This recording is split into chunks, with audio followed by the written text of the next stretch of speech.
Okay, we are live. Now let's get all the pop-outs. I had that security warning about that on my phone that Tom showed you. Really? Yeah, but I installed my McAfee on there and that took care of it real quick. I can do up to five units with that McAfee plan I have. So I did that with the phone.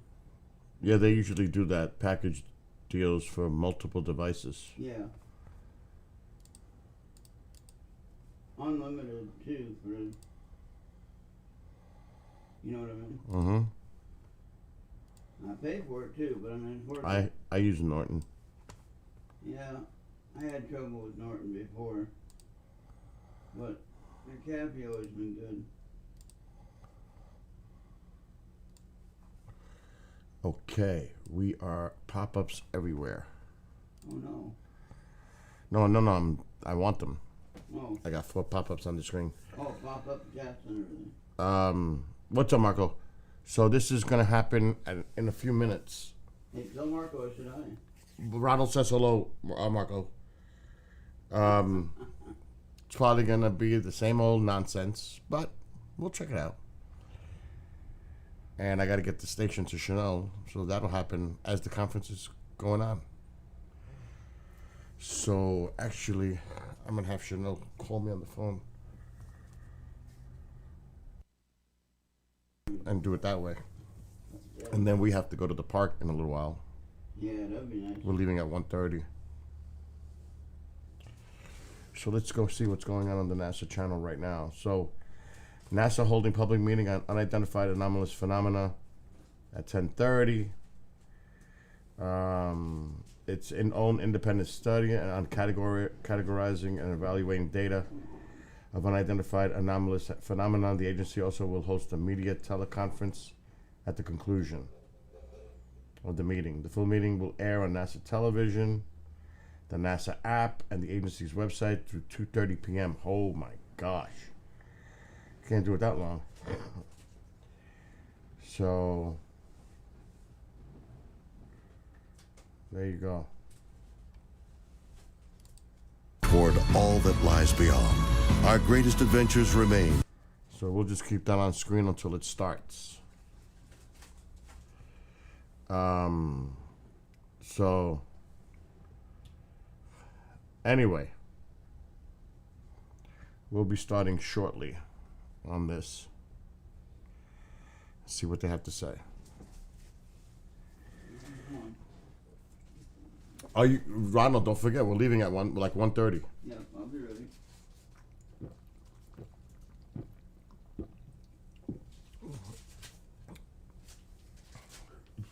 There it is. I'm sure. I bet the public doesn't even know this is happening this morning because I bet you the mainstream media isn't even talking about stuff like this. Letting people know to watch something like this. Bastards. The bastards. Marco didn't know. I didn't know I'm here.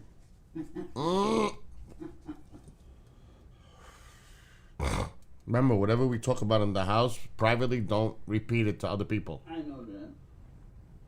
I don't think I ever have.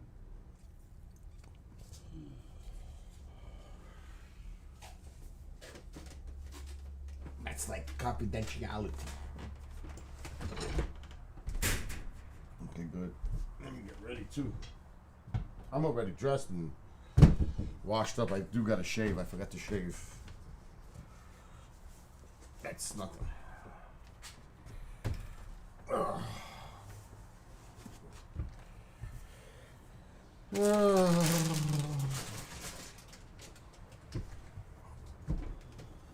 All right. It is so bright. Oh my God. It's another beautiful day. We've been getting lucky with the weather. Oh my God. Every day is beautiful. I remember you didn't have much snow this last winter either. You know, we were 25 inches below normal. That's insane. That's interesting how that works with this weather. Yeah. We were way, way, way, way, way below normal for snow But this year. that means that you're going to get it next time. I say that every year, though. Every year I've been saying that. It's going to be one of those winters. Yep. And this one was more lack of snow than ever. Yep. It's going to hit you hard. We only had officially like 2 inches of snow the whole winter. Holy cow. Yeah. That's crazy. Minnesota as a state, we had over 88 inches. Well, you're right there. The systems come down from Canada. That's not a surprise. You get that cold air. But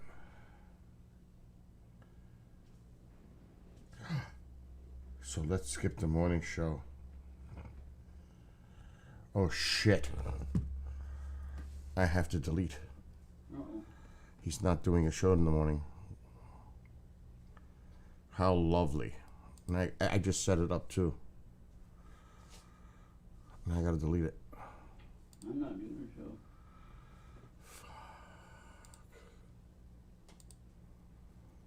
Alright. It's an easy fix. I just gotta delete. On both sides. Done. Let me delete on this side. One more round there. Good. Oh, man, that was needed. Huh?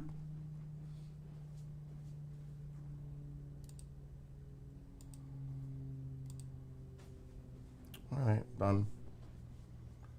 Thank God I just seen his message. Which is right there.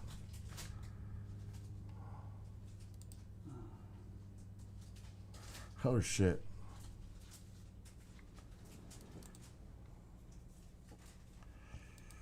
Okay. We're good. This is part of here. Like that. All right, all set.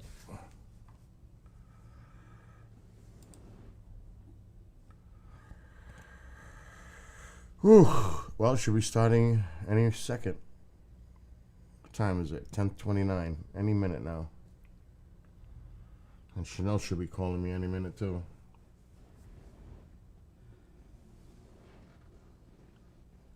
Starting soon. I'll finish my work after it's over. So we'll see. Good morning, V.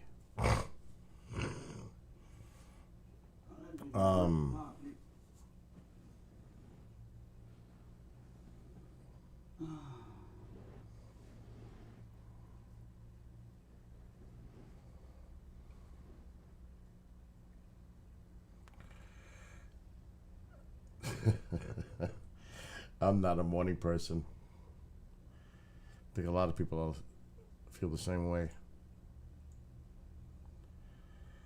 Holy shit, my Memorial Day stream had 1.52K views. What? Yeah. I missed it. I was driving. They got me ranked like high in Rumble. For the ordinary streamers. I gotta get YouTube over to Rumble. It's pretty damn good.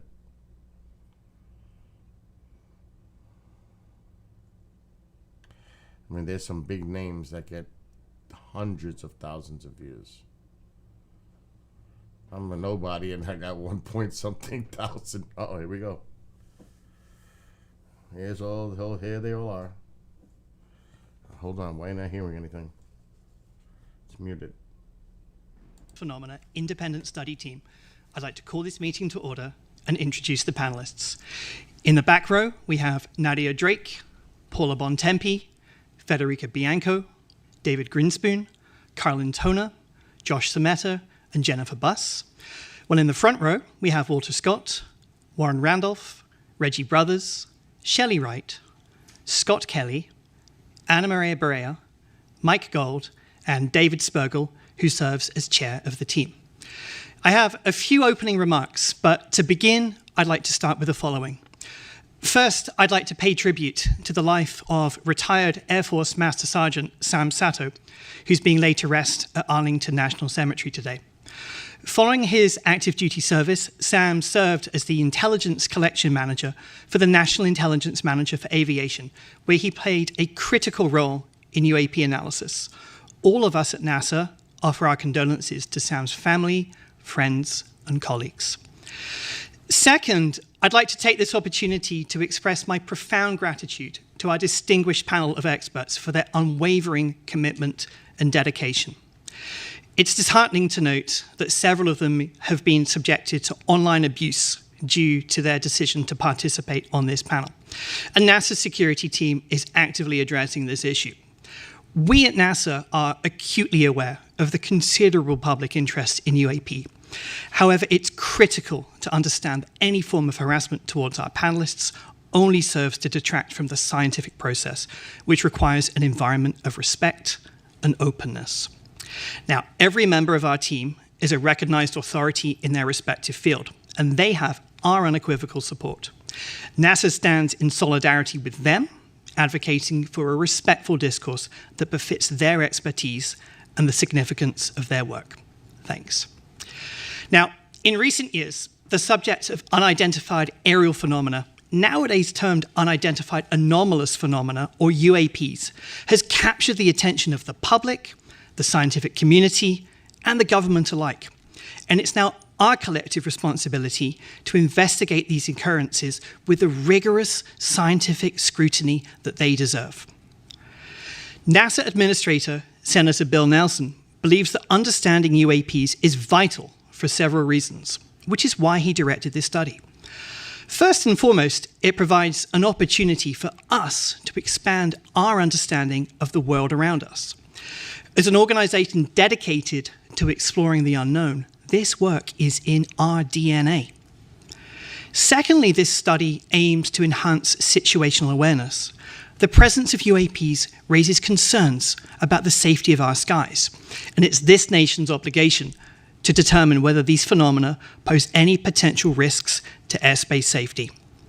By understanding the nature of UAPs, we can ensure that our skies remain a safe space for all. In order to achieve these goals, it is crucial that we employ a scientific lens for our UAP work.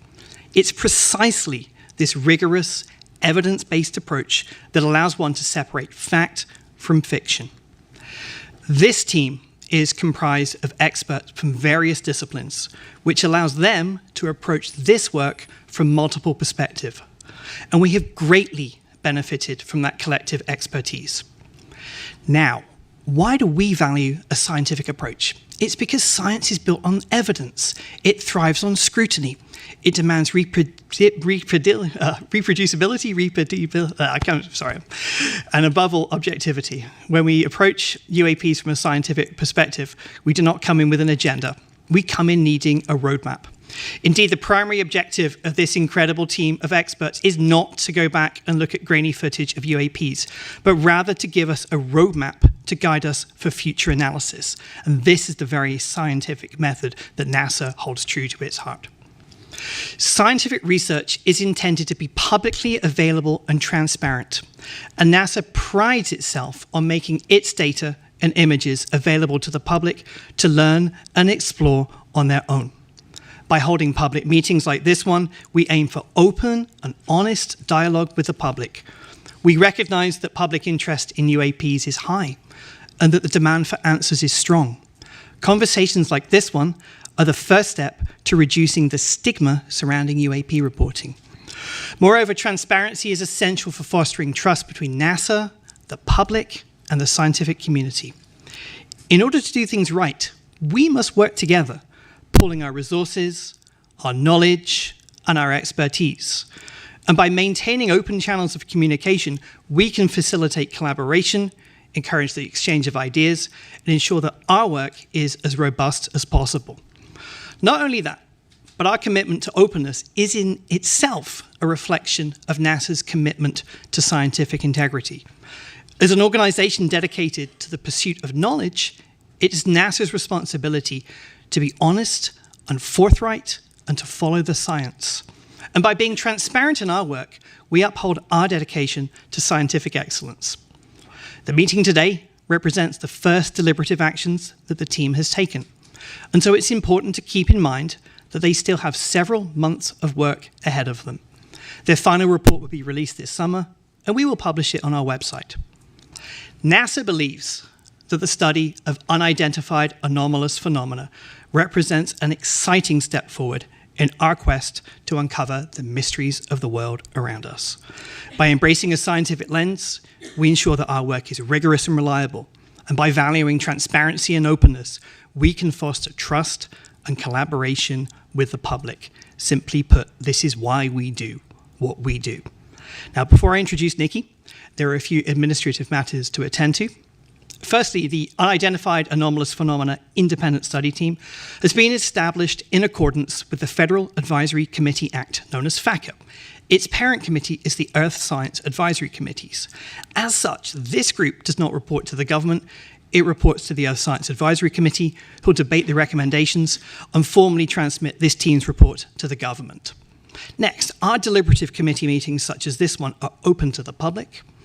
And also, after this panel was convened, the National Defense Authorization Act, known as the NDAA, changed the A in UAP to be anomalous. Accordingly, this panel's remit was expanded to encompass not just aerial UAP. However, the majority of UAP sightings to date have been in the aerial domain. So it's fair to say that this panel's focus is on the aerial aspect of anomalous. Now, in compliance with the FACA federal statute, formal minutes have been taken throughout the meeting today, and these meetings and these minutes are for the public record, and hence all presentations and discussions and comments by the committee members should be considered to be on the record. Each member of this UAP study team has been appointed because of their specific subject matter expertise as individuals, and hence each member is subject to federal ethics laws. This category of appointment is called Special Government Employees, or SGEs, for our non-government members, and our 2 federal employees serve as regular government employees, known as RGEs. Now to the panel. All members on this committee should remember to recuse themselves if a topic comes up in which you have a potential conflict of interest between your financial interests, including those of your employer, and matters that we're discussing. And then finally, panel, if you have any ethics questions, please see me separately, and if needed, I'll put you in contact with a NASA ethics attorney. Thanks for bearing with me. I'd now like to turn to the amazing Dr. Nikki Fox, Associate Administrator for NASA's Science Mission Directorate. Over to you, Nikki.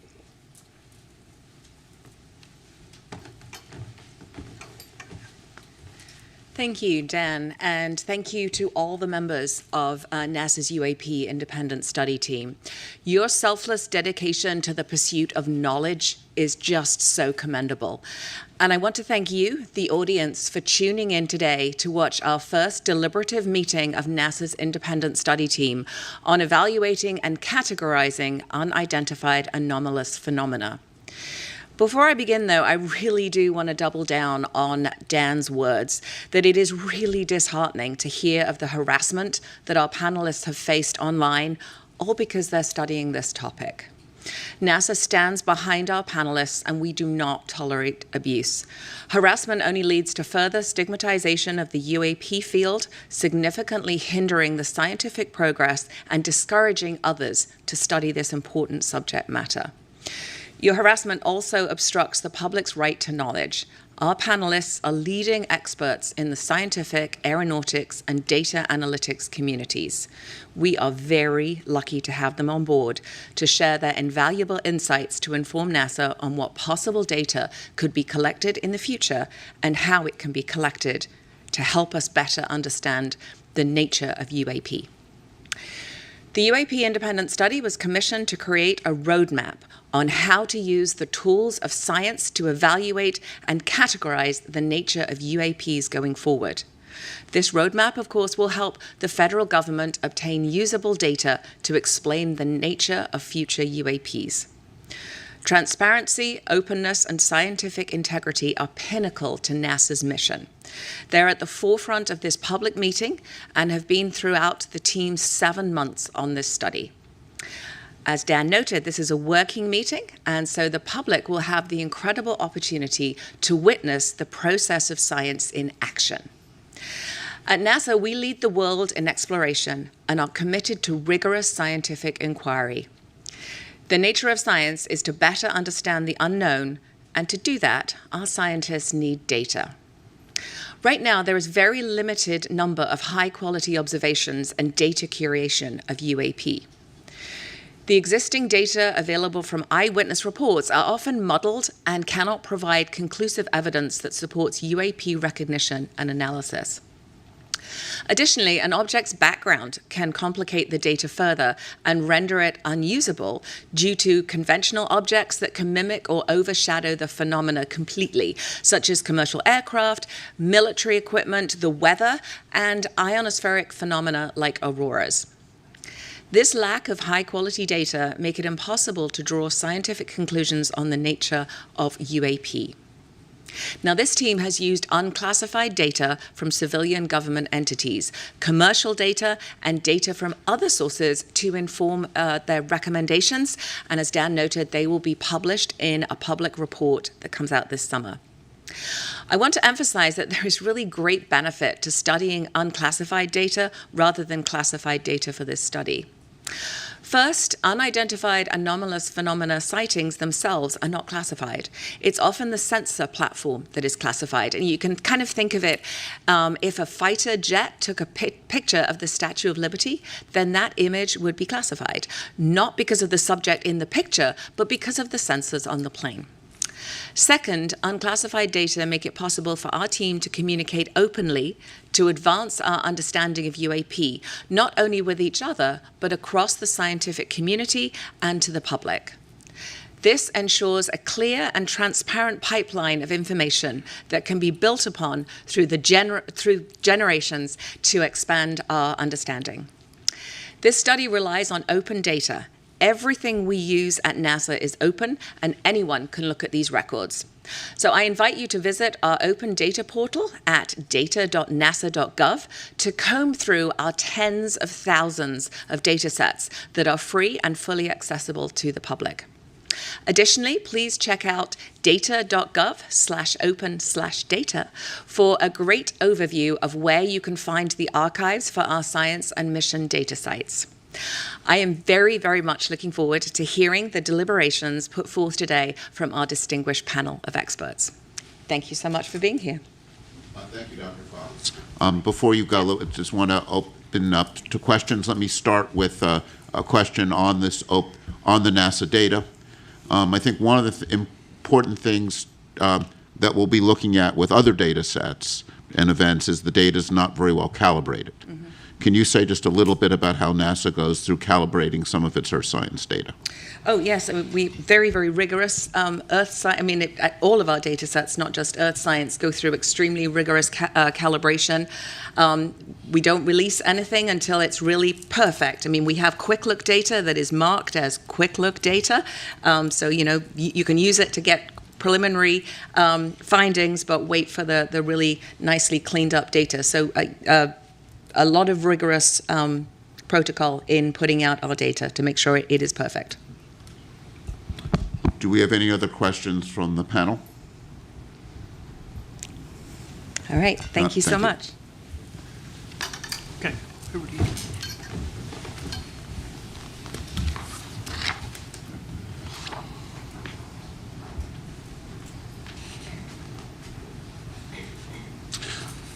Hi, I'm David Spergel. I'm the chair of the panel.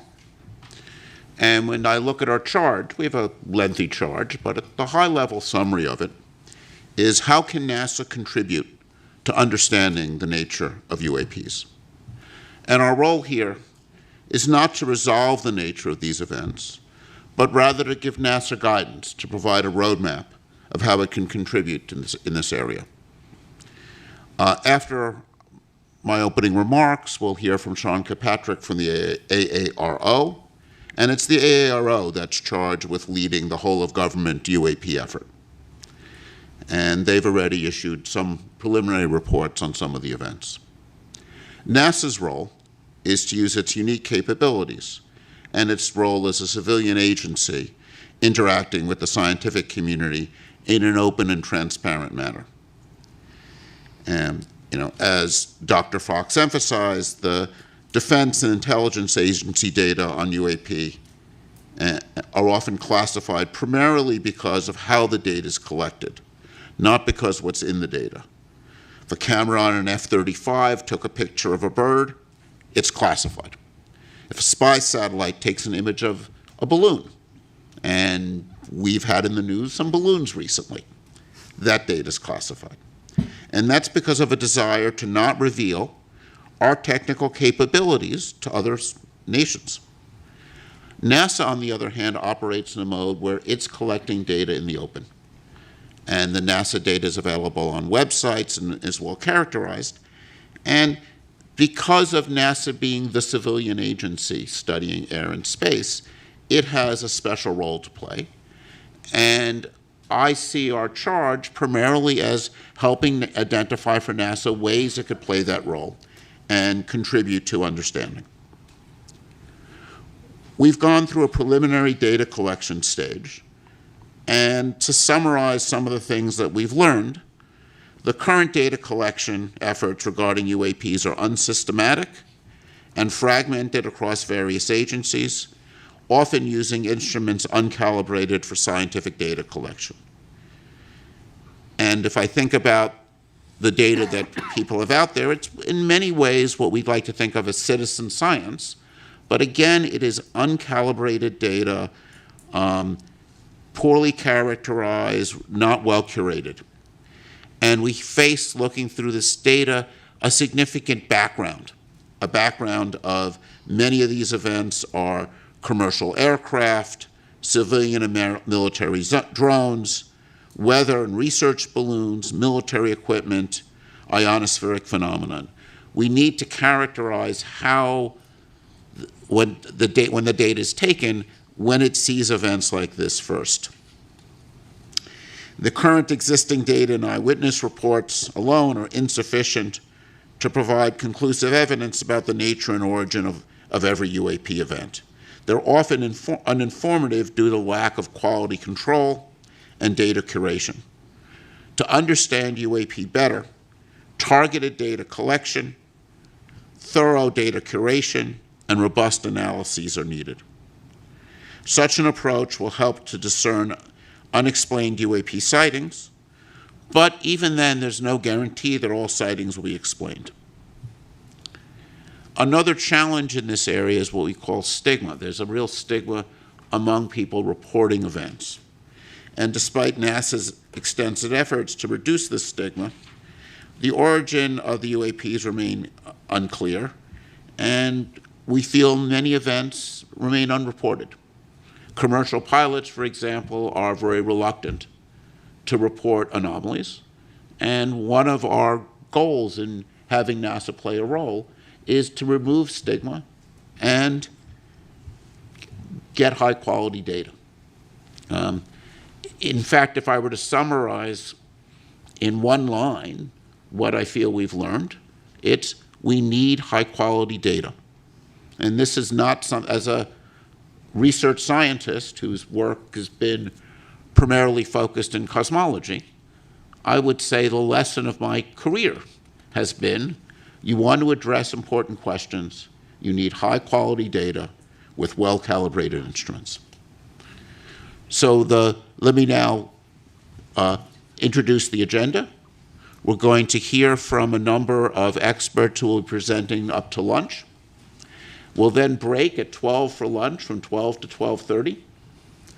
At 12:30, we'll resume, and we'll have presentations by members of the panel on some preliminary ideas for discussion. And that will be a period of time for some open discussion by the panel.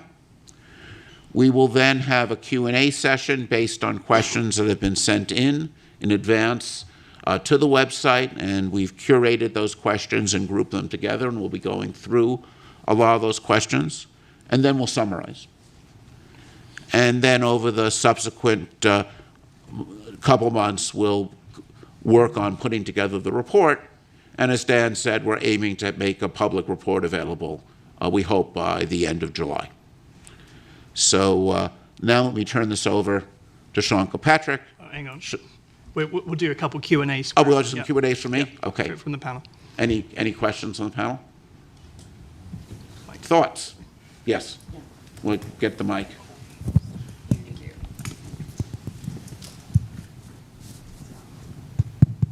Yeah. So one of the things I think Dr. Fox said was looking at the release of data, very important for our study, when it's high quality. And you have also commented that data are not always perfect when we're doing certain studies. I wonder if you could shed some light on the difference between the application of certain data to certain scientific challenges.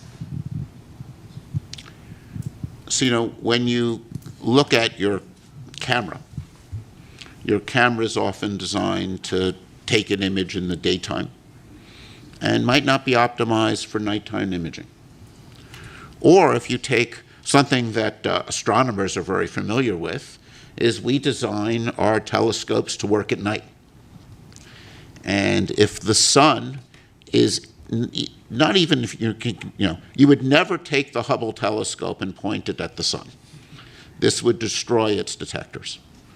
Not only that, if the telescope is pointing there and the sun is over there, even though you're not looking at the sun, reflections off of the optics will produce what we call ghosting. And that kind of ghosting produces some very strange images. And this, one of the many things we need to worry about when we see unusual things taken from a camera is, even if you're pointing the camera there, was the sun over there? Those kinds of anomalies degrade the quality of the data. And that's why it's very important to work with well-characterized instruments and to be, using them in ways in which you understand what's going on. So I think if you look at, data taken from the James Webb Telescope or from the Hubble or any of these things, and these are, telescopes looking out in space, you'll see some really, at first funny phenomenon. When a telescope points at a star that's bright, it saturates the detector and puts bleeding down the detector. And you'll see phenomenon like if there's a bright star off to the side of the, not even when you're looking at, you get this effects where light bounces off of dust in your telescope and produces a sort of diffuse image that has some really strange properties. So, when you see something unusual, the first thing you have to do is understand how that data was taken. And I think this is one of the challenges one faces when you have data taken by uncalibrated instruments years ago. It's very hard to know what's taken. It's very hard to draw conclusions. I think that's one of the challenges with archival data. And I think having dedicated, well-calibrated instruments, I think, will be important here as in any other area to understand what's going on. So, David, anomalies are so often the engine of discovery. Maybe you could say a quick word about high-risk, high-reward research in your field of cosmology and how you see that impacting the UAP study as well. So, an area that comes to mind is fast radio bursts. And the Shaw Prize was just announced yesterday and were awarded to the discovery of fast radio bursts. And these are these bursting signals that go off all over in space. And it's an interesting story because some of the bursts were real and are fascinating, and some of the bursts there was a series of bursts observed by this observatory in Australia. And they had really strange structure. And people couldn't figure out what was going on. And then they started to notice a lot of them bunched together around lunchtime. And what had happened was the people at the observatory would heat up their lunch in the microwave. And something they would do is they would open the door of the microwave oven before the microwave stopped. This is bad for your microwave oven. It wears it out. But not only that, it produced a burst of radio signal that was picked up by these sensitive detectors. So this, I think, is an interesting lesson. Some events end up being something unusual and conventional, but some events with these FRBs turn out to be these powerful explosions which are taking place at cosmological distances. Their nature is still not fully understood. I think they're one of the really most fascinating objects we have, these bursts going out all over space. They're interesting probes because they're kind of lighting up space between here and there. And they're a subject of very active research. And if one looks at the history of these FRBs, at first they were discovered, not believed, then finally confirmed, and they were discovered by instruments that were very sensitive but not optimized for this. And now what we're doing is we're optimizing instruments and optimizing software to look for these events. And it's often these surprises that turn out to be most interesting. And there are phenomena like sprites, which you can think of as upward-going lightning, which were seen by commercial pilots and somewhat not believed, right? Because they were very strange. And it was really only when we were able to take very high-speed imaging data, data taken often from places like space station, that we were able to see that and learn about these fascinating ionospheric phenomena. So it's surprises are really interesting. I mean, I think this is one of the fascinating things about the UAP phenomenon. If it's something that's anomalous, that makes it interesting and worthy of study. Other questions? Great. So now let me turn over to Sean.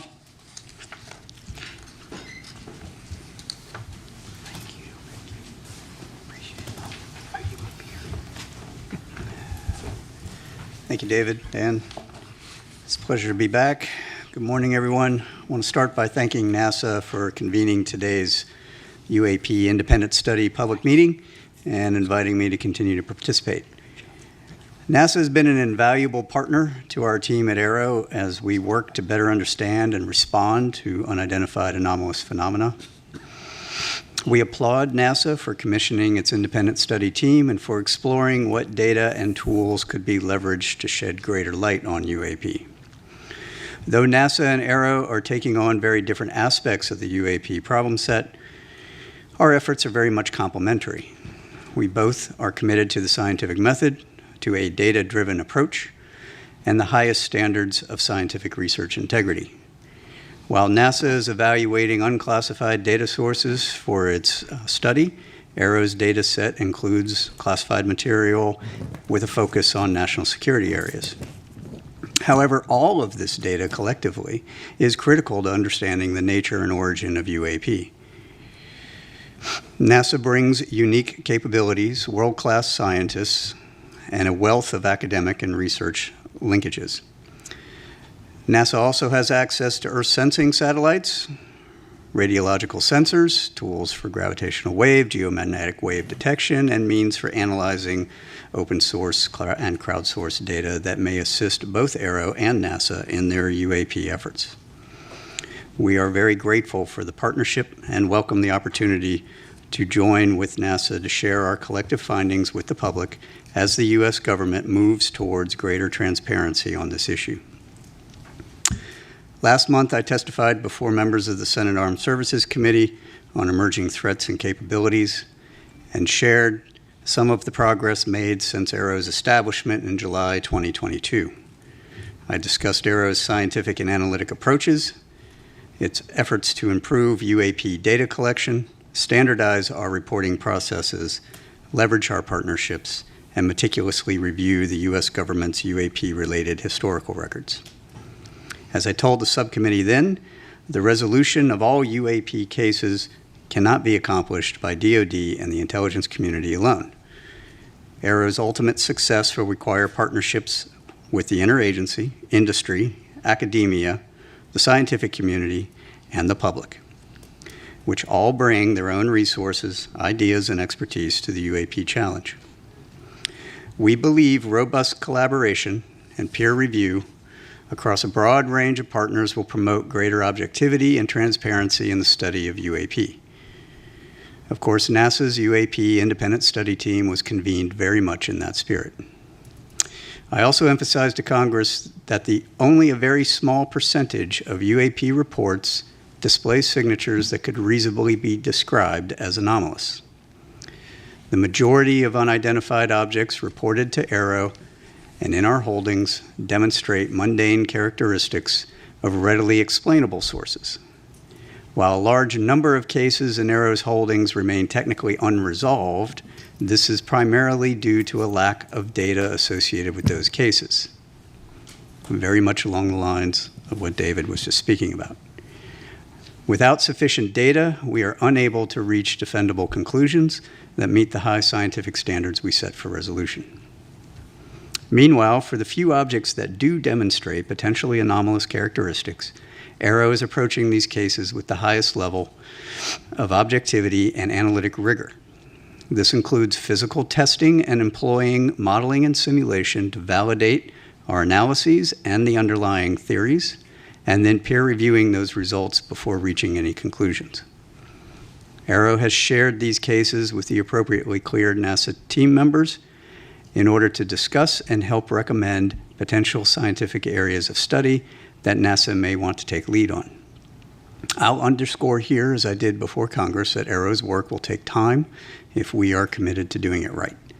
ARRO is committed to the highest standards of scientific research integrity, as we know our partners at NASA are as well. Thanks again to NASA for hosting this public forum for UAP discussion and information exchange. And I'd like to turn to a brief presentation that includes some recently declassified footage and trends for discussion. Next slide, please. So some of you probably saw a version of this at the open hearing last month. This is an overall review of all of the analytic trends of all the cases that we have to date. While the numbers may have changed a little bit, the overall trends remain the same. Most of what we are seeing reported by aircraft are at the altitudes where we fly aircraft. That should not be a surprise. You will note, however, that I have no space reports and I have no maritime reports. That is notable, even though we are looking across all of those domains. On the upper right, we have UAP morphologies. The vast majority of what has been reported and what we have data on, a little less than half now, are orbs, round spheres. And in the bottom right, you will see in the heat map of the areas where we get most of our reporting.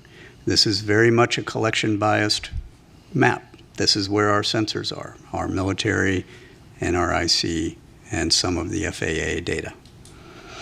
In the middle, it is what we call our typical UAP characteristics for the vast majority of the cases that we see. One way of looking at that is we'll call it a target package. This is the thing we are out hunting for in most cases.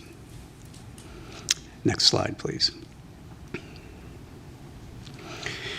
This is an example of one that I showed at the hearing recently. This is a spherical orb, metallic, in the Middle East, 2022, by an MQ-9.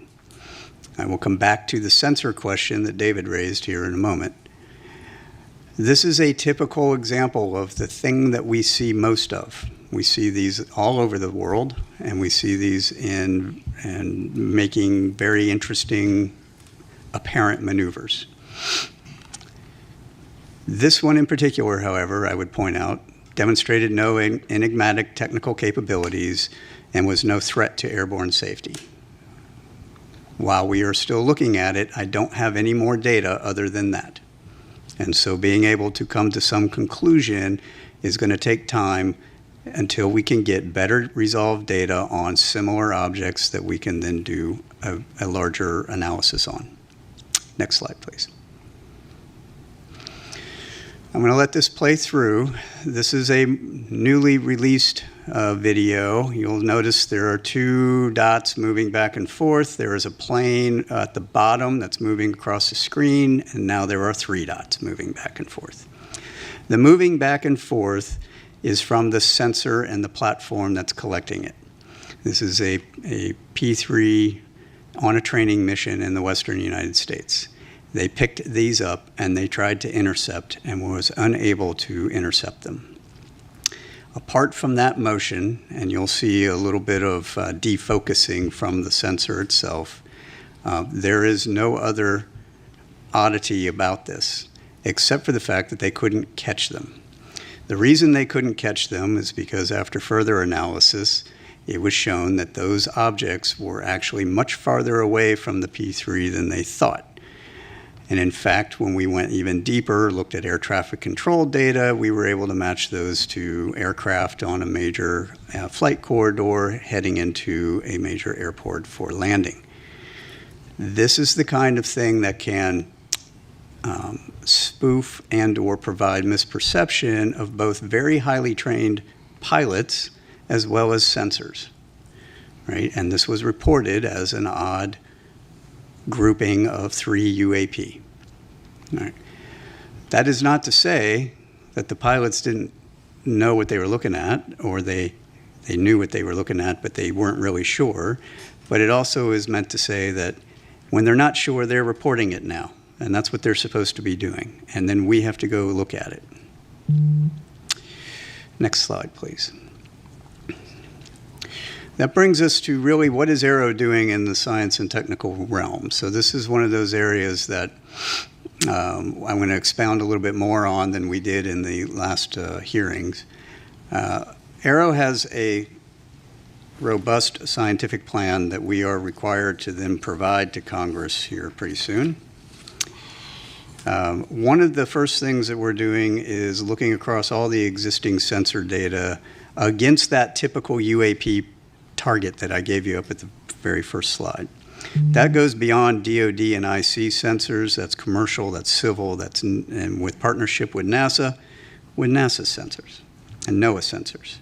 Understanding if any of these Earth sensing satellites, any of these airborne platforms, any of these ground radars, whether it's FAA or other, can actually see these things, given what we've got so far, is going to be an important first step to understanding which sensors are going to be relevant.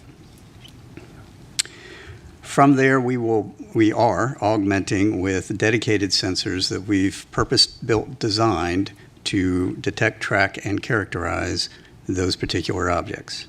We will be then putting those out in very select areas for surveillance purposes. Partnerships with academia, exploring the signatures to match to our data. So understanding if a thing is moving and if it is doing certain anomalous activities, what are the signatures we would expect to see? How do we pull on that? And then from there, how do I tune my collection architecture to go after it? Statistical analytic techniques. We're working with a couple of universities on how do I do broader-based statistical analysis on unclassified and classified data so that I can apply those analytics to our holdings.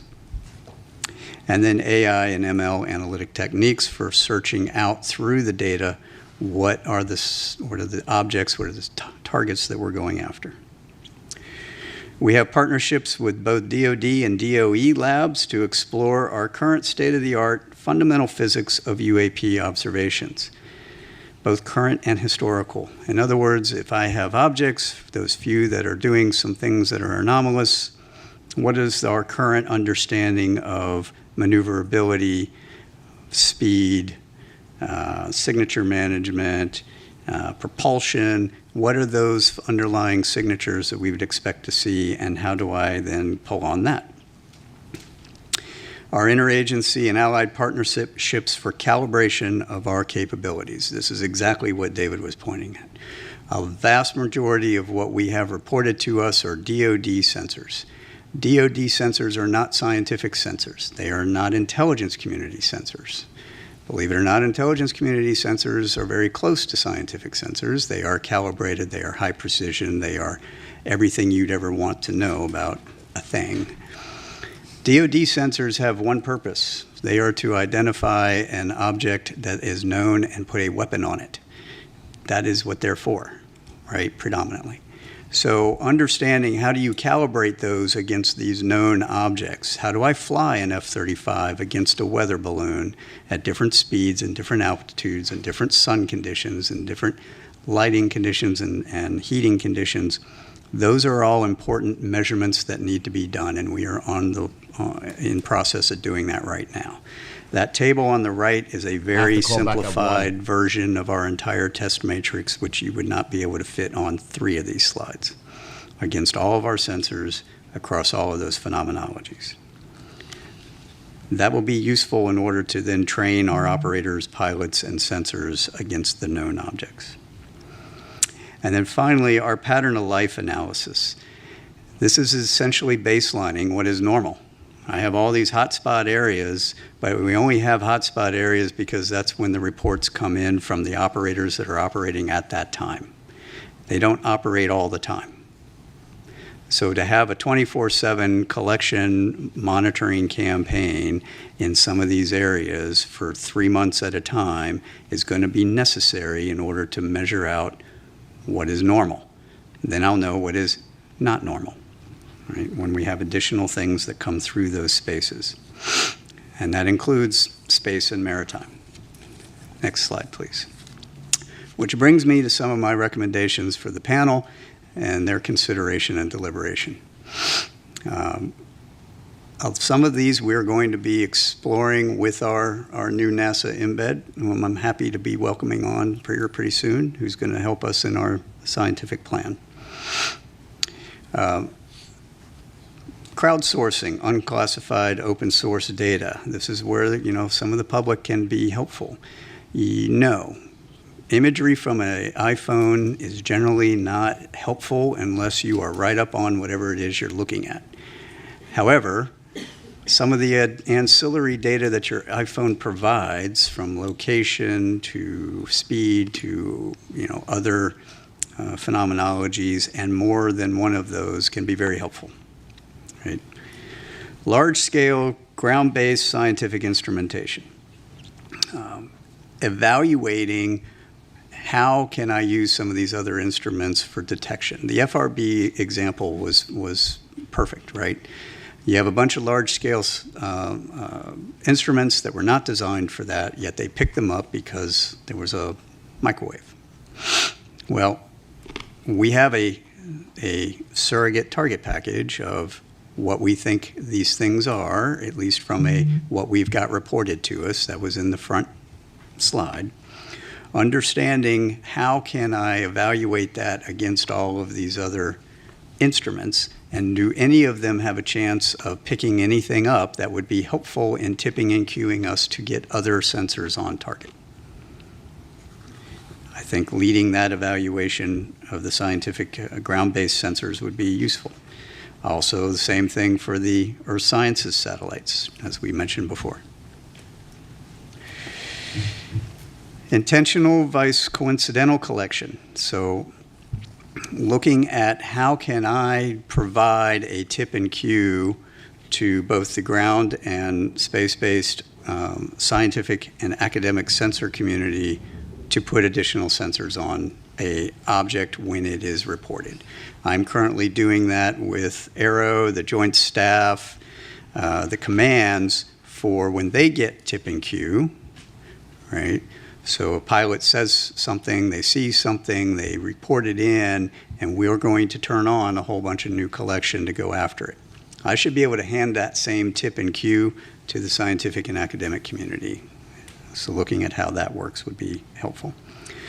Peer reviewing advanced capabilities, the parameterization and the publication of that have not yet been engineered. We understand a lot of fundamental physics. It is the scientific community's responsibility to explore and document those fundamentals in peer-reviewed scientific journals to match to data so that we can weed out all kinds of different hypotheses, right? That's how science works. We need to make sure that we are doing that. I think leading that conversation would be very helpful from NASA's perspective. Archived scientific data. So we have a whole bunch of calibrated, large-scale scientific data from all these different instrumentations around the world.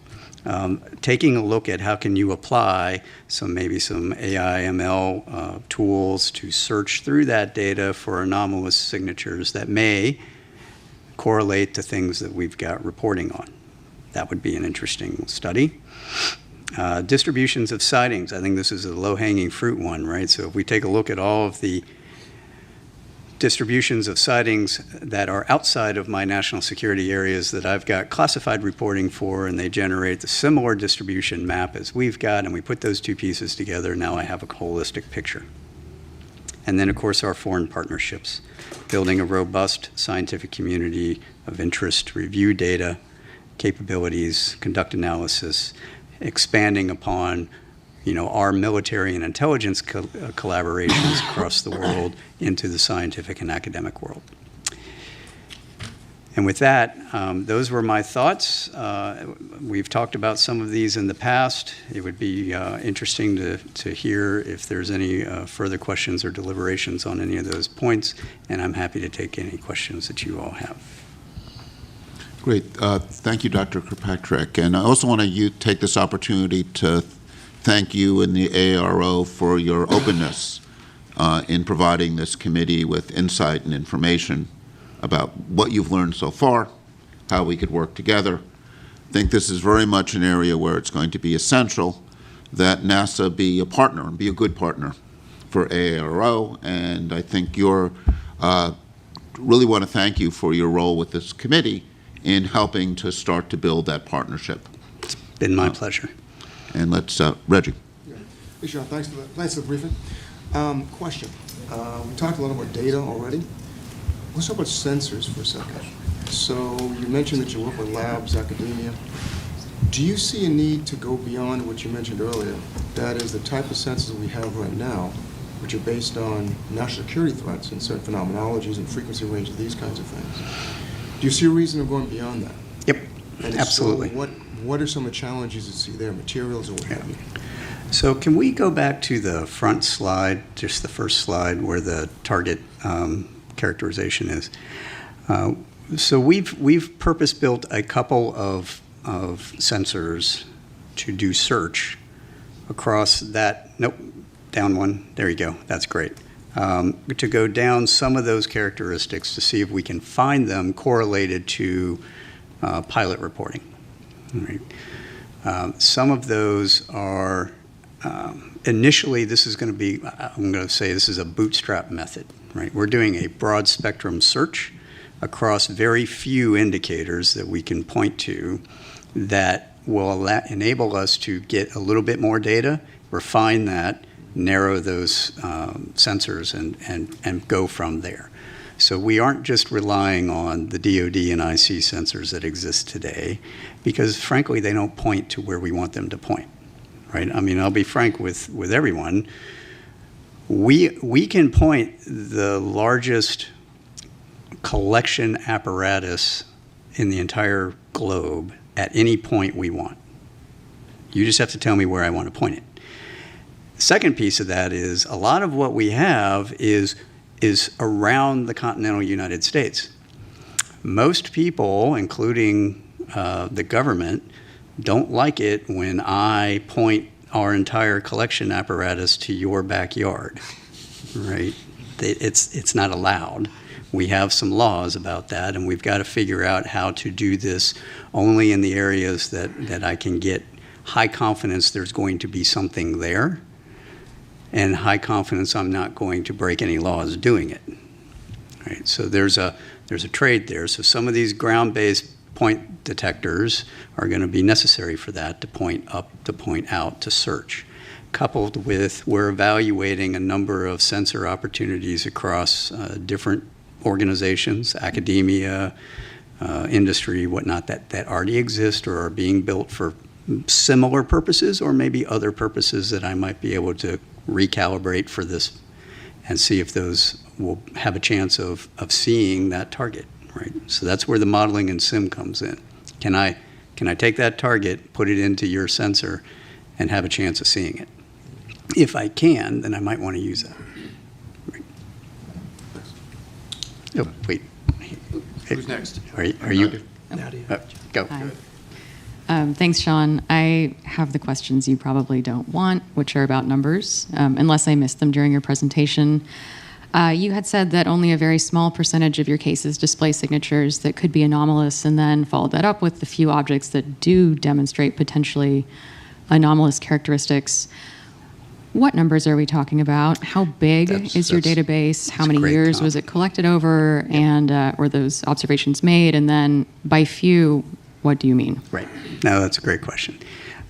So this chart, as I mentioned, we've updated with our current data holdings. At the time of my open hearing, we were at 650 cases-ish. We are now over 800. We are putting together our annual report, which will be due August 1 to the Hill. And in it, and there will be an unclassified version, as there always has been, we will have those updated numbers at that time. We roughly get, I mean, you can do the math, you know, it depends anywhere from 50 to 100-ish new reports a month. Now, the reason we had such a big jump recently is because I got FAA's data integrated in finally, and so we ended up with like 100 and some odd new cases. So there's reason why it's going to fluctuate. The numbers that I would say, so we're gonna try to do a little more fidelity on some of the analytics when we report out. But the numbers I would say that we see are possibly really anomalous are less than single-digit percentages of that total database. So maybe 2 to 5-ish%. Wait. Who's next? Is this on? Hi. All right. I'll stand up because I'm I'm gonna on get the you. other end of the room. Thanks, Sean, for your presentation and for some of the video footage that we saw. While we're all good scientists on this panel, I think that I look at it with an untrained eye of looking at that video. And so I see 3 spots moving, and everything else in the background looks like it's stable. Can you talk a little bit more about either the sensor platform or what we're seeing that's stable in the background? Because they've been identified as airplanes, and there's clear description of from other data sources that came in to help clarify that. But when I look at this, what are all of the white spots in the background that we're seeing that are stable? So those are that's a star background. Pretty sure that's a star background. Now, so you're looking at those planes were roughly 30 to 40-ish miles away, if I remember correctly. And when you see that smaller plane that comes in at the bottom, that one was much, much closer. It was like maybe 6 to 10 miles away, right? And so the jitter in the sensor is what you're looking at. Right, okay, so the 3 spots, because they look like they're moving at about the same... Right, they are. Right, and if they were flying together, but they're not, is what I'm hearing. This is the sensor moving. They're in a flight line. Right. So they're equally spaced in a flight line, and the sensor is jittering. Thank you. Yes. Appreciate that. Yes. Wait. Walter's been waiting. Patiently waiting. Okay, if you go to your first slide, if you don't mind, not the title slide, but the one trends that had slide, the trends, please. yeah. It's the previous slide. There you go. Thank you. So I want to make sure I understand the slide. It says typically reported characteristics, and there are a bunch of things here, like, for example, size, altitude, speed. If it's being observed from a single sensor, use the example of like the airplanes that were coming in, and if you don't know how far away they are, how do you assess the size? Correct. How do you assess the speed? This is what people would report, but it isn't necessarily, What for is example, real. the size of the object or the speed or any of the rest of it. Do I understand that correctly? Partially.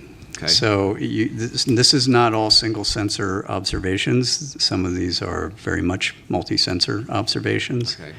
And this is parameterized to cover the range of things for any given parameter, the range of what's possible and what has been observed.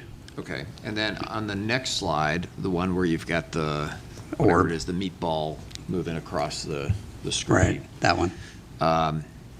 So was there any look at sensor artifact, data processing artifact? I mean, the first thing that, whenever I see anything that's anomalous, I look at how was the data collected. Yeah. So yes, these are so this is an EO sensor on an MQ9, and we understand that very, very well. So that is a real object, absolutely. Anna Marie. You mentioned that in the partnership with academia, you also use AI ML techniques for existing data sets, possibly some of them open source. Can you explain a little bit more what kind of AI ML techniques you're using? Are these about anomaly detection? Are you using anything related to natural language processing? Are you using anything related to computer vision? Right. So we're looking at a number of different capabilities that span, I think, a lot of what you've just said. So we've got, we haven't applied it yet. We are researching how we're going to apply it. So natural language processing for the reports from pilots, absolutely. All right. Target recognition, so I can train a model to look for that thing and go back through all of our holdings and go, give me how many of these you have, right? And then try to figure out what those are. Right? So I have not put anything out there yet, or have not looked at anything yet for active targeting in real time, because I don't know exactly what I would train it to go look for. I just know what we have. So I want to get more confidence on what we have before I go and do that, except for balloons, right? We're trying to get rid of balloons as quickly as possible.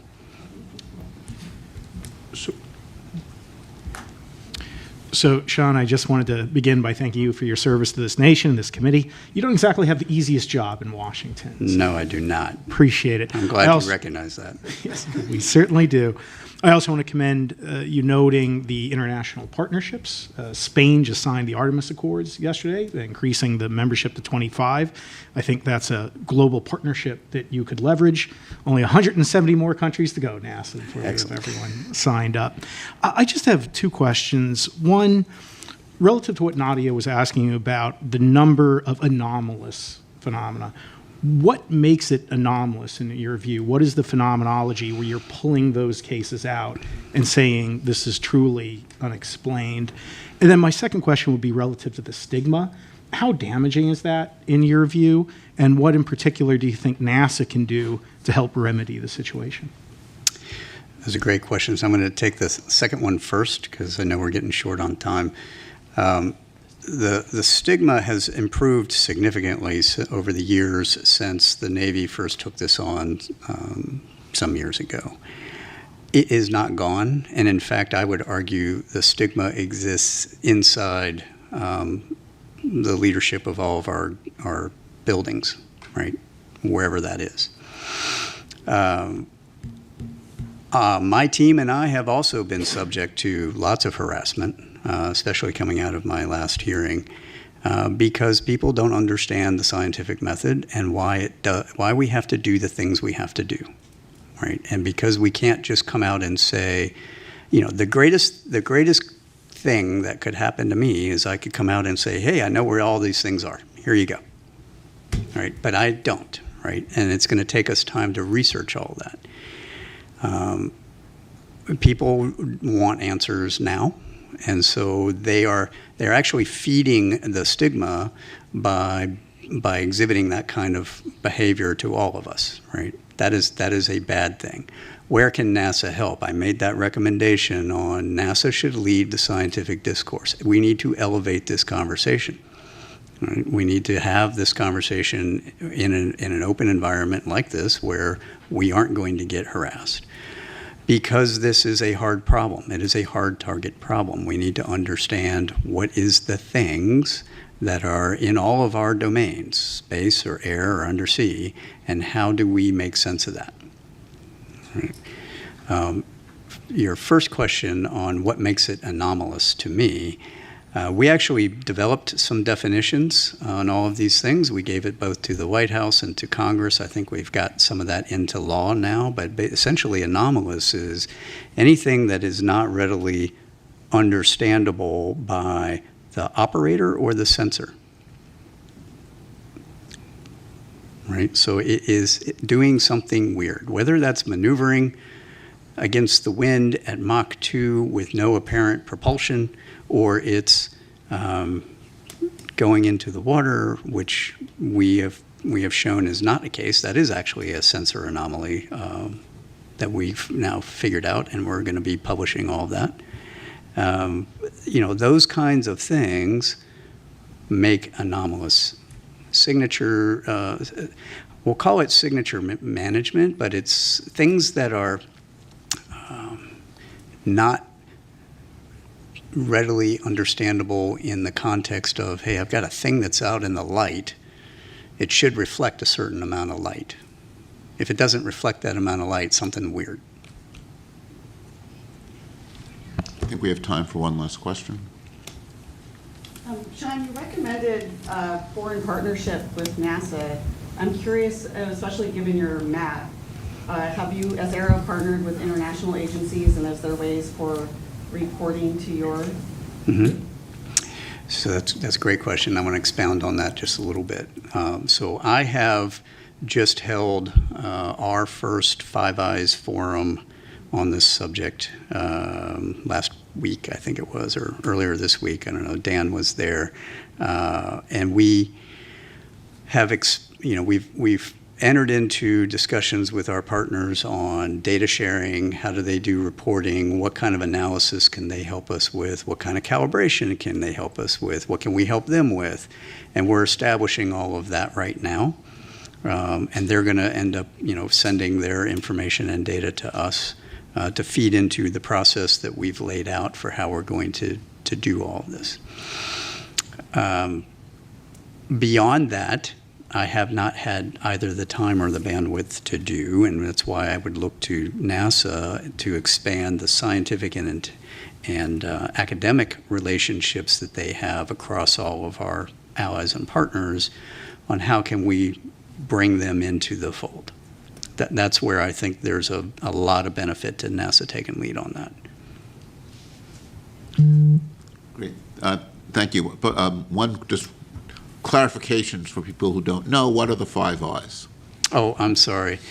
For those of you that aren't familiar with the Five Eyes, those are that's the UK, Canada, Australia, New Zealand, and the United States.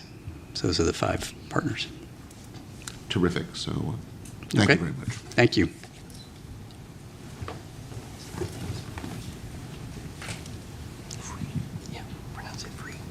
So our next presentation is from Mike Free from the FAA, talking about the FAA's role and what's learned.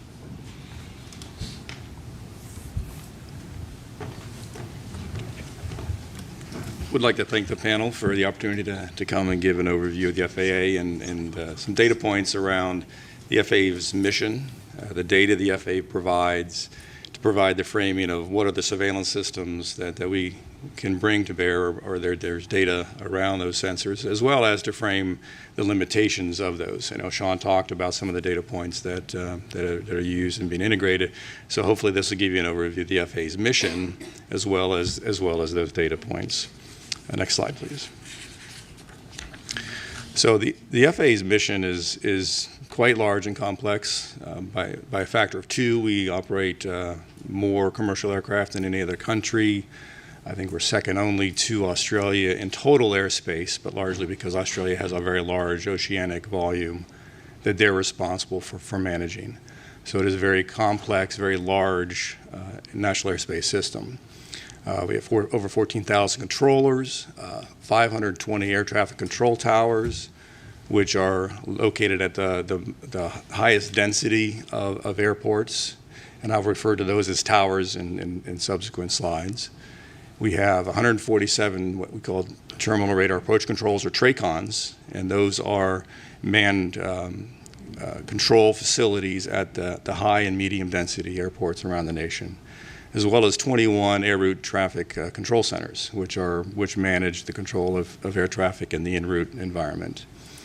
There's over 19,000 airports, over 5,000 of those are associated public airports, with the remaining 14,000 plus private airports. Next slide, please. So the FAA's mission is primarily around safe and efficient control of manned aircraft. That has been our historical mission, and it remains our primary mission. Certainly as we talk about new entrants with UASs and advanced air mobility and some of those things, there will be an evolution of the FAA's mission to include safe operation of the NAS with those new entrants. But the architecture and design of the NAS is geared around safe and efficient control of aircraft and manned aircraft.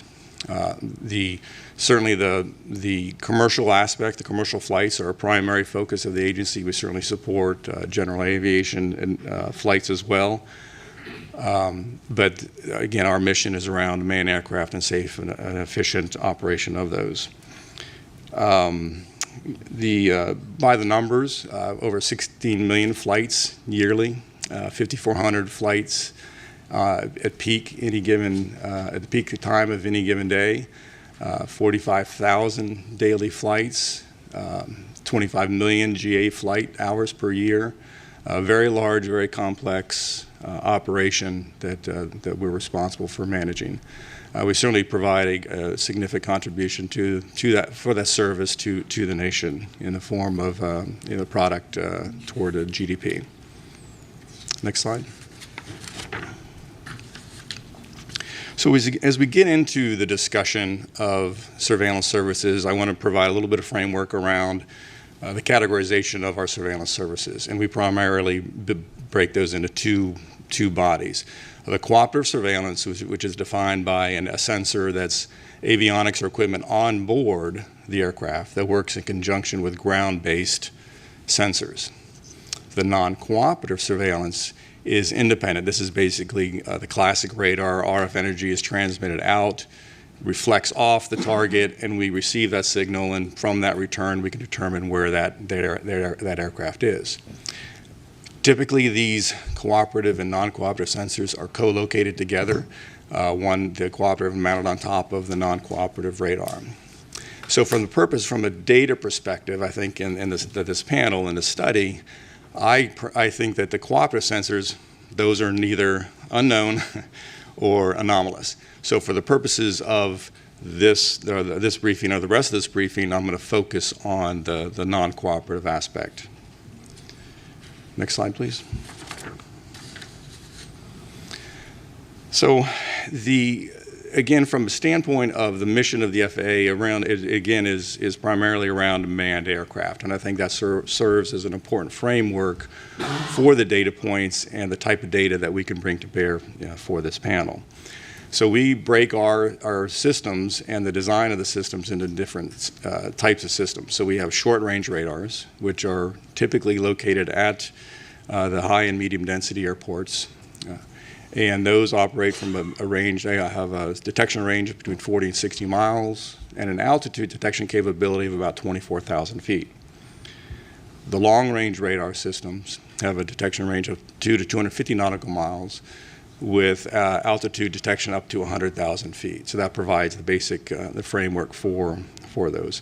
I will mention the Automatic Dependent Surveillance Broadcast, or ADS-B, only from a context that does serve as a primary data source and a preferred data source for the management of the airspace system, but it is a cooperative system, and for the purposes of the next slides as I get into the discussion of the coverage and the type of detection for those non-cooperative targets, it is not considered as part of those.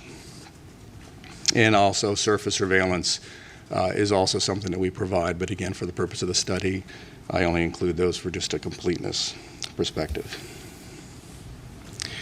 The one final point, as I talk about manned aircraft and primary mission for the drones and balloons and things of that nature, their basic premise is to operate in a not to interfere basis, that they are not to interfere with manned operations.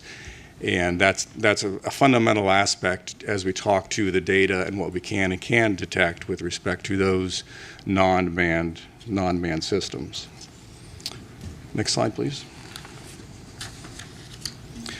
Realizing this is an eye chart, I wanted to provide just a graphical or pictorial depiction of where our sensors are located. The green, blue, and pink balloons, if you will, represent our short-range radars. Those are located at airports. Those are where those are sited. The two reddish balloons, they have letters in them, a 4 and a C. Those represent our long-range radars, the ARSR-4s and CARSR systems that are used in the context of both from an air traffic control perspective as well as for a national defense and homeland security mission. And the perimeter, the ARSR-4s are located around the perimeter of the country, equally spaced, and the CARSR systems are located on the interior of the U.S. I will point out that this only depicts the CONUS. There are systems, ATC, both short-range and long-range systems, Hawaii, Alaska, and Caribbean. Those are not depicted here. I didn't think they were necessary for the purpose of understanding the surveillance. And I will also point out that both for this slide and the subsequent coverage slide, I do not talk to any classified DoD or DHA systems that are in operation. Okay. Next slide, please.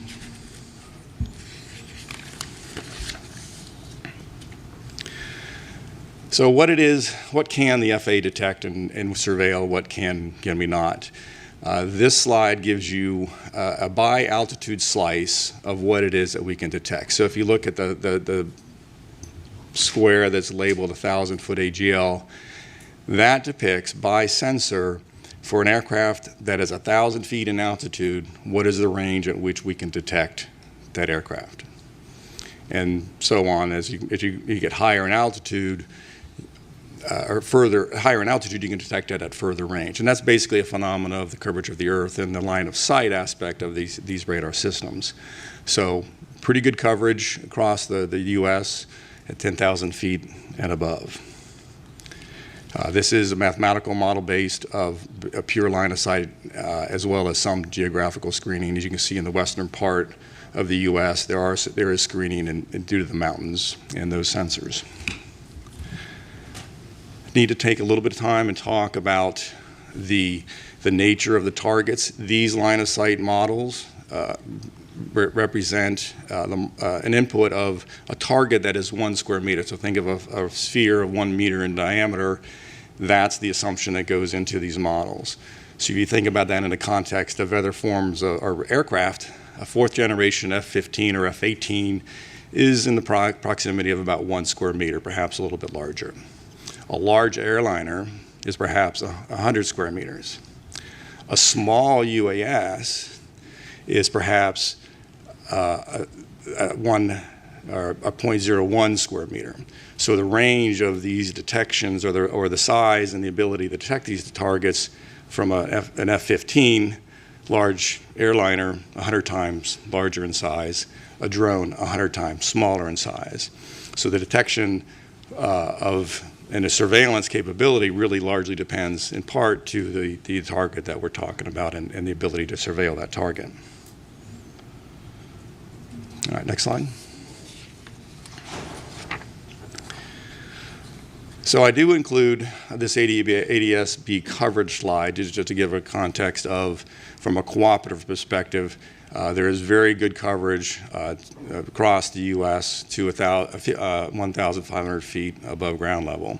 So this provides a context of when we look at the data and start getting a discussion of what it is we can detect. This will certainly be, for those cooperative aircraft that have ADS-B, we could certainly detect those to a pretty low altitude across the U.S. All right, a couple of data points. I think I know Sean certainly talked about some of the data points, and I can provide a little bit of insight from an FAA perspective. Drones are a pretty significant challenge. There's 880,000 registered drones in the U.S. Small drones, I should say, Part 107 drones. Many tens of thousands of those are operated on a daily basis by commercial operators. It's not clear how many private drone operators are taking their drone up for a quick flight.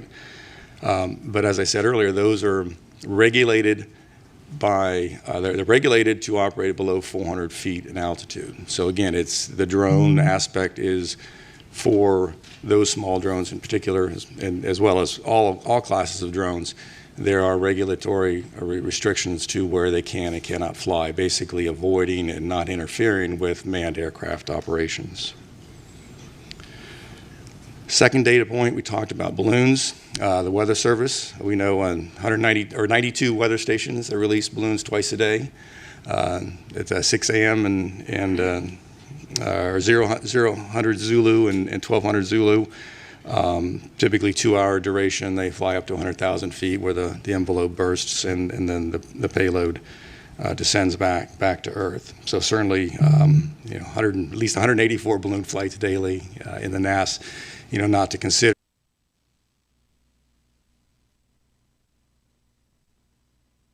Unfortunately, I have to go into a very important meeting now. But then again, maybe not unfortunately, because this is boring BS. I have to have a meeting at 12 online. They're not even talking about the pilots. Yeah, I have an important meeting now, station related. But you can continue watching this on NASA's media streaming channel on YouTube. I'm sure they're probably showing it on multiple NASA channels. Don't ask me why. So you can continue to watch this afterwards. They're going to go to lunch at 12:30. I think that's what they said earlier, as that's approaching. Do you know how many pilots? Well, I've spoken to a few that have said to me, we can't make a report because right away they question our mental aptitude. They send us for psych evals. We don't want to do that. We don't want to threaten our livelihood or our pensions or, they don't want to do it. It's them. It's the FAA. They're the ones who have to step and tell the airlines, listen, let your pilots report this with no repercussion. No threat of having to send them to have a psych eval. Just let's get the reports. If they have something they've seen, with no ridicule. Can you imagine? It's nonsense. Yeah. I mean, the radar. They're talking about the radar. Yeah, the higher the elevation because of the curvature of the Earth, they could see more. They could see more distance. I get it. We get that. But this is like breaking it down for dummies. This is just incredible. This was ridiculous. There's nothing new here at all. That video, you can't, and you know what's the sad part is they always present a video that's explainable. Well, these were actually aircraft. Show us something that catches our attention. because the public is, look, it's taxpayer money. Why are we wasting our time on this if there's nothing there? Is that the narrative you're trying to say? I don't know. It's just ridiculous to me. So I don't hold I am not holding my breath on any of this regarding NASA, which is civilian. Arrow is the one that's looking over all the data. This partnership is one-sided. Arrow wants to use the resources of NASA for more information, for information gathering. That's all it is. That's all this is about. Arrow widening their resources for more data collecting information. That's all this is about. And good luck with that. So this is, and remember, they said the report, NASA's report's coming out end of July.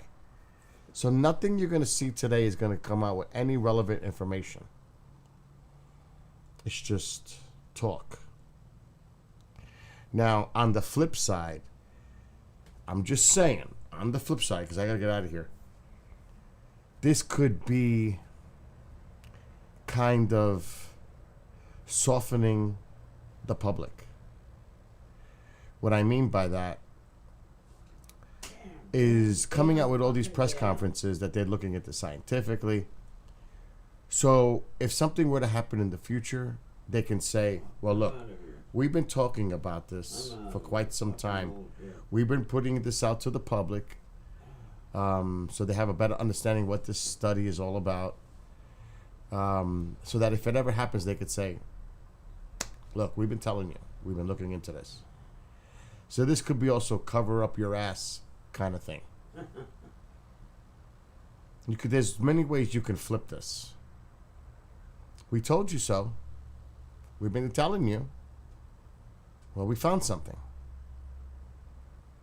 The preparation for, I don't even want to say, because disclosure is never coming from government. Never, ever, ever. No way. It's Pandora's box for them. Because how long have you known? If you think people doubt government now, you think they're going to come out with anything? Because then they're going to say, oh, you see, you lied to us all about this the whole time. You actually think they want to go there? I don't. It was boring as, yeah, I agree with V. I think people, and forget about your phones. Phones are the worst things that you're looking at in the sky. Stabilization, dark, daytime, I don't care. Objects appear very small. The phones are like the worst thing. Unless it's like he said, it's really up close where you can zoom in and on your phones and get an image, a decent video quality. Other than that, phones are worthless. Telescopes are worthless because they're looking at distance, far distance. You would need a camera like mine, and here's the problem. You would need a telephoto lens. I have them. But you're only going to look at a very small portion of the sky with a telephoto to see anything up there at a distance. The wide view, it's going to appear small, like they always seem on my SKYWATCHERs. A plane looks like a little orb, flashing orb going across the sky if it's high altitude. So even then, it's difficult. So, and I'm going to make a phone call later to somebody very important who's in the know, behind the scenes here. And I'm not going to get into more details with that. But I want to know what the hell's going on. Now, I don't know how much he's going to tell me. But he has told me things in the past that 6 months ago came out to be true now. So, pop culture's canceled for today this morning. Gary has projects he has to work on. His business side. So, This is now, like I said yesterday with Tom, because we knew about it. We heard about this for months. And it was somebody made it public. They're already talking about it. I'm watching to see this whistleblower come forward and what that article is going to have in it. Just out of curiosity, I want to see what the supposed whistleblower has to say. And that should be dropping because the timing is contact in the desert. It's all about the timing too. It has to happen soon. If it doesn't happen, something else happened to raise a flag here. So I can't talk more because I'll get in trouble. But I'll leave it at that. I'm gonna leave it right there. But it's gonna be interesting. The next week should be interesting, or maybe not. Maybe the whistleblower got cold feet and changed their mind. I don't know. But all I know is this was not supposed to come. People were not supposed to talk about it until the article came out. But some idiot already put it out there. No, I got Pine Bush here. That's why Tom Reed is here. And we're going to the park in a little while. But I have a meeting right now, so I got to get the hell off. Anyway, everybody, I will be live streaming from the park at about 3:30, 4 o'clock this afternoon. On YouTube only. Because I'm going to stream directly to the YouTube feed. So I will be live with Tom, Ronald, and whoever is at the park at about 3:30, 4 o'clock this afternoon. So tune in for that. Anyway, everybody, have a great rest of your afternoon, morning, day, wherever you are. And I'll see everybody later.